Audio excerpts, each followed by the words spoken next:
Well, I like to say I have always been a hard worker. You know, my first job, I was 8 years old. I was actually a Sun paper boy for the Baltimore Sun Papers, and all through high school, I had a job. I worked at a gas station. And then when I graduated from high school, I went and worked construction a little bit. We built foundations for homes, and that gave me some money to put in the bank to go to the University of Maryland, where I studied engineering and also business administration. Business administration is what I eventually jumped into, and accounting. My sort of focus was accounting. During that time, I was working also full time.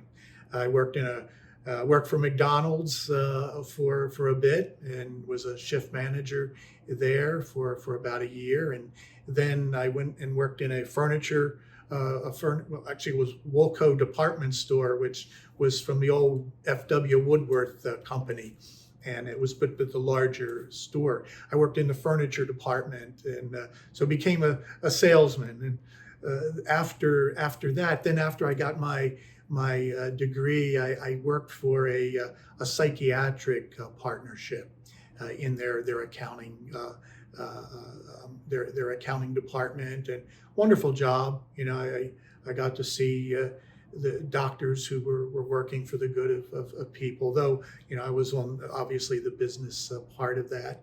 And you know, but all through that, at the same time, there was there's always been, I think, that seed of a vocation to be a priest.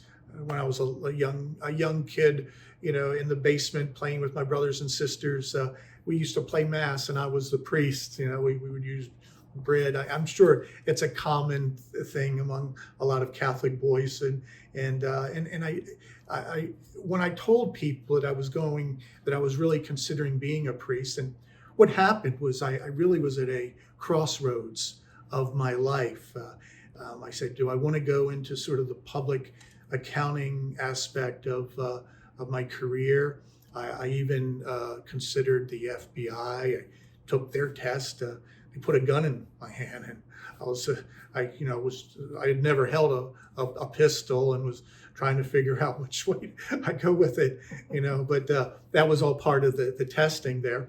But all through that, I was also struggling with the call that I was experiencing. I was going to daily mass. I would get out of my office in Bethesda and race over to the shrine, and it was their 5:15 mass, so I'd have to hurry up and get over there. And during tax season, and I had real difficulty doing that. But one day I was just there, and I kind of heard in my heart, you know, the Lord saying, "I want you."